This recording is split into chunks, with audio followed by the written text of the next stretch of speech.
Welcome to Dying to Know, where we open up about everything that comes with losing a loved one. Because the only thing that's worse than death is not being able to talk about it. We're your bereavement babes, Leah and Rachel, and today we're talking terrible events and natural disasters. So in today's episode, we're addressing natural disasters and terrible events that took place in America, that whether you had someone who was involved in this event or not, like personally know and die, that we felt the impact as a country, as a community. I also feel like these are events that we're super familiar with. I feel like it's a little internet joke that millennials have lived through the most traumatic events. Yes. So I feel like we're touching on ones that actually, like, we've lived through, kind of hit close to home for us. And nothing like too far back. Like stuff that we really did live through and experience and felt the emotions for. Yeah, and I feel like this episode also too combines the entire feel of the season too. It's grief in the sense that people lost loved ones.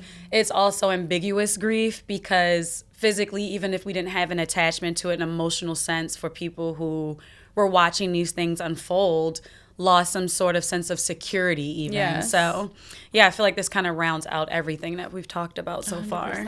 So specifically for us, since we are millennials, I feel like the first thing that had the biggest impact, I think you were in elementary, right? Yeah, I was in elementary school. And that was my first year into middle school was 9/11. Yeah, 100%. Like that was such a huge event, a national event that took place. And although me and you personally didn't have a family member who was impacted at the towers, at the Pentagon, or even in the Pennsylvania crash, we were children seeing these events unfold and seeing how adults were handling it, how it impacted school. And I would even go to say as far as our ambiguous grief during that time was a sense of safety. Yeah. I felt like, I don't think I had a big understanding of like country at that time and like what it meant and like, you know, military. But I remember just feeling like scared as a kid, like how could something like this happen?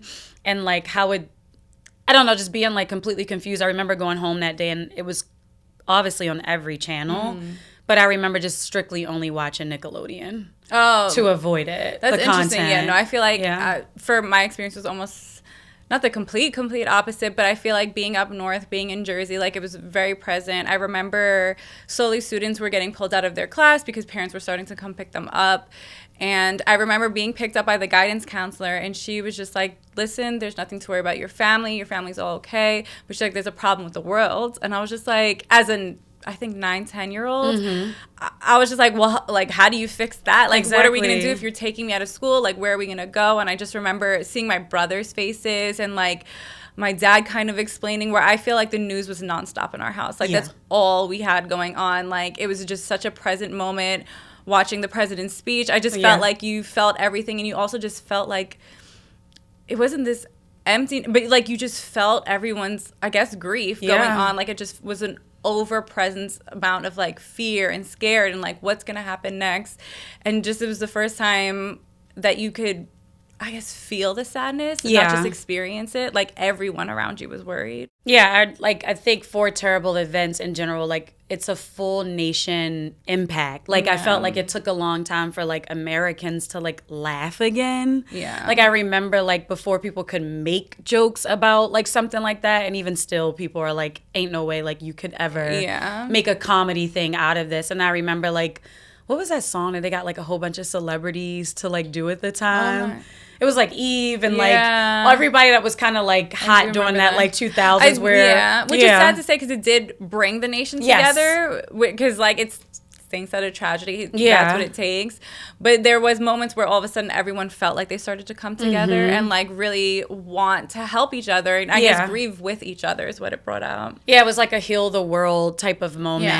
Was that the song's name? I can't remember. But also I think while we're talking, it just came to me about the like HIV/AIDS epidemic, and I feel like they did something similar to like when these big events happen where even if it doesn't personally impact you, it does impact the way that we live. Yeah. Our entertainment on television, like how you were saying, news was constantly on, how schools and stuff were. So yeah, I was like, things were changing at that time. And then as years passed, I believe by the time I made it to high school, then there was Hurricane Katrina that took place in New Orleans. And I felt like as a young adult, I think, like early teenager, I was realizing, or that one to me was another eye-opening experience. Yeah, of like everything that could happen. And you're watching, the news is on 24/7. You're watching the updates. You can't believe this is happening and what they have to go through. Yeah, and then how we all came together again as a country. They had that like famous, I guess it was like a telethon where Mike Myers and we know Kanye West made the statement that George Bush doesn't care about black people. So I think that also had an overarching tone of it. If you were black in America at that time, how you felt about how it was being handled, the support that those people did get or didn't get. Yeah. And I even remember on our trip to New Orleans when we did the tour and he showed us the building, water lines. The water line on that brick building. And it was like, oh my God, it was so tall. It was amazing. Sorry, I didn't want to say amazing. It was so surreal to know that the water was that high. Because I guess we'd learned that like the city is under sea level. So it was, again, I don't want to say it was a nice moment, but it was a learning experience to see what they really went through. Because even when he said like, with all the people that were let out of jail, or because everything opened up and like the chaos it caused, and also we learned how strong or how hard New Orleans works to preserve their city. Yes. So for the fact that it was probably taller than us and just drowning their city is so sad. Yeah. For a town that has like so much culture too, and how hard they strive for it. Exactly. And then thinking outside of like our POV from people who didn't experience those atrocities firsthand or have anyone that was lost or, murdered in those incidents, or killed, I should say, not murdered. The family members of those who might have known that their family member was taking a flight that day. Yeah. And that was like still early to have like a cell phone. Yeah. And obviously you can't have a cell phone on a flight. They always ask you to put it on airplane mode. I think it might have even been way before that. Maybe even way before that, where like that wasn't even an instance. So having that like sense of urgency or shocked, and I know some people were either at work or just waking up and seeing this, and then wanting to know what flight they were on. And then also with Katrina, if you had family in New Orleans, you're looking for them. And I believe the messaging, because I'm not sure. I think they didn't think the storm was going to be that bad. So a lot of people didn't leave. Yeah, because I do remember the videos of like, I don't know if it was the helicopters who are literally picking people up off their roof, trying to save them because they didn't want to leave. Yeah.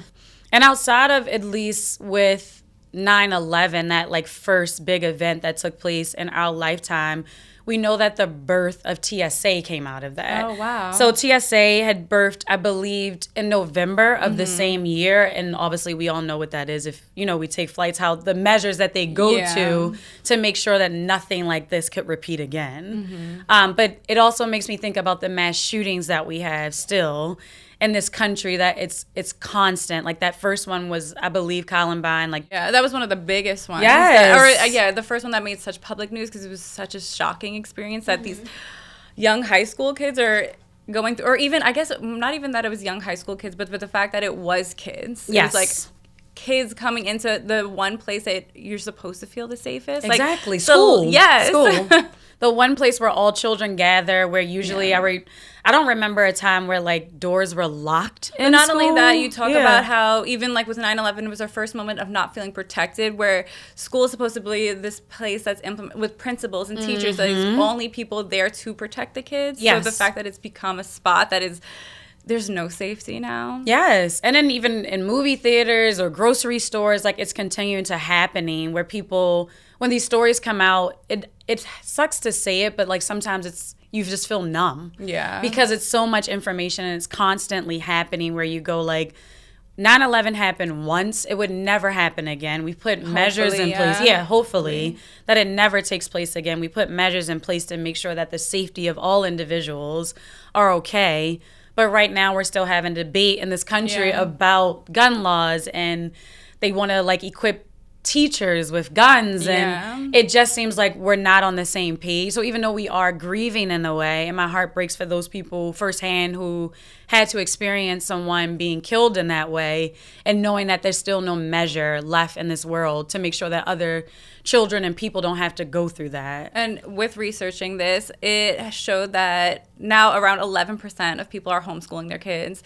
Wow. And there's a 15% increase that people are looking into how homeschooling is, because the safe place is now the home. Yeah. And I don't exactly remember the article, but this is all in combination of the school shootings and how frequent they're going on.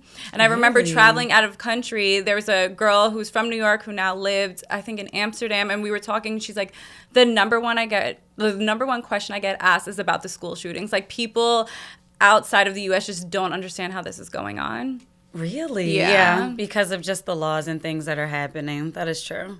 Also, with these events that take place, specifically since we're like talking about schools and stuff, the students who are still attending these schools, and either they saw something happen to their friend or went through the drill and it really happened to them, it's like, now you're a survivor of this. And these are like kids that are going through traumatic experiences. Guilt, yeah. And I wonder like the guilt that comes with that too, to experience an event that way, and then to know that someone didn't make it out alive, but you were the one that got away or was able to be in an area. Enough, to not have to experience it. No, and then, to have to go back day after day and like study math. Like, it's just like, and I can't imagine starting my life off that way. Exactly. Where it's just like they're taking their innocence away and making, like, fuck. It's okay. With it just starting so early, I guess it's familiar. It's almost in the same sense of us and how we experienced 9/11 so young, where, I mean, it's a lot more traumatic. I can't imagine going to school and hearing gunshots, but it's like putting in a fear, again, of kids at such a young age. Yeah, it's a terrible way of growing up, and I can imagine not the children, also for the schools, and just being in other shootings, like we know the one that took place in like a movie theater. Like, I can't imagine like being able to go see a movie the same way you've done before.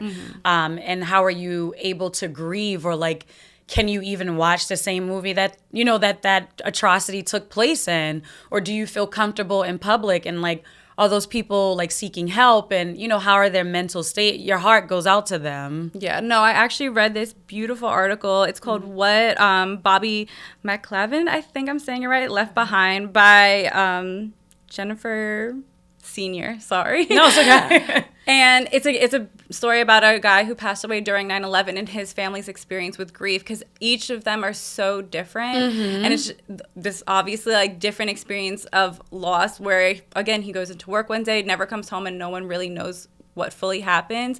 And one of the main points that I thought was really interesting in the article is there's so much coverage of 9/11. There's so many point of views. There's so many stories and documentaries and just like accountings of like the day of 9/11, but they're like, there's not much there to tell us of like what their final moments were. Like, no one can really find out what the victims of 9/11 were actually going through the day of. And it shows how the mom went through grief and didn't really want to talk about it, and it took her a while until she found like I guess those group, like a support group. Oh, a support group. Okay. Like the mom found the support group where the dad went full 9/11, needed to figure out what happened to his son and go through conspiracies, and now I think talks across the world about it. And it's beautiful because their relationship, almost, even though they're so polar opposite, because of their love, they're still together and they still support each other. Good. Yeah, it honestly is such an amazing story, and it goes through the fiance and the little brother.